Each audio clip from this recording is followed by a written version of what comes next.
నటిగా pan India స్థాయిలో గుర్తింపు తెచ్చుకుంది సమంత. తాజాగా సిటాడెల్ పార్ట్ 2కి సిద్ధమవుతున్న అమెజాన్ ప్రైమ్కు షాక్ ఇచ్చింది.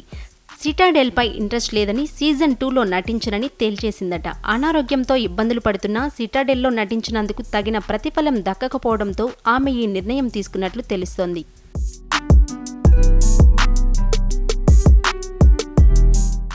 విజయ్ దేవరకొండతో ఖుషీలో నటించిన సమంత ఆ తర్వాత సినిమాలు చేయలేదు. చాలా గ్యాప్ తీసుకున్న ఆమె వెబ్ సిరీస్లో నటించింది.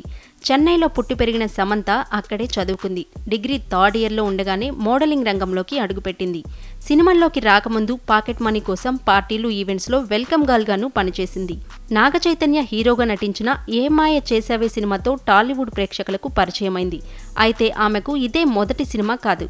దానికన్నా ముందే ఆమె తమిళంలో మాస్కోవిన్ కావేరి అనే మూవీ చేశారు.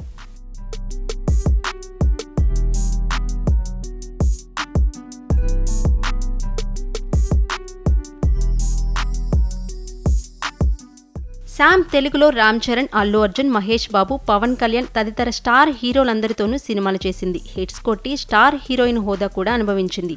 దాదాపు 10 ఏళ్ల పాటు టాలీవుడ్ ఇండస్ట్రీని ఏలిన ఆమె ఆ తర్వాత మాత్రం వరుస ఫ్లాప్ల దెబ్బకు డౌన్ అయింది. 2013లో తనకు డయాబెటీస్ ఉన్నట్లు ప్రకటించిన సమంత వర్కౌట్స్, హెల్దీ ఫుడ్ తీసుకుంటూ దాని నుంచి బయటపడింది. 2022లో తాను మయోసైటిస్ అనే అరుదైన వ్యాధి బారిన పడినట్లు ప్రకటించిన శామ్ పూర్తిగా నార్మల్ అయ్యేందుకు కొన్నేళ్లు పట్టొచ్చని చెప్పింది.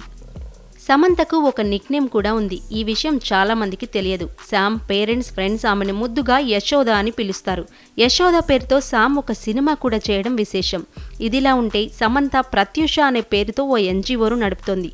దాని ద్వారా మహిళలు, పిల్లలకు అవసరమైన వైద్య సేవలు ఉచితంగా అందిస్తుంది. శామ్ గతేడాది టేక్ 20 పేరుతో ఫిజికల్, మెంటల్ హెల్త్కు సంబంధించిన పాడ్కాస్ట్ ప్రారంభించింది. వెల్నెస్ కోచ్ అల్కేష్ సారోత్రితో కలిసి ఆటో ఇమ్యూన్ డిసీజ్, మెడిటేషన్ గురించి సలహాలు, సూచనలు ఇస్తోంది.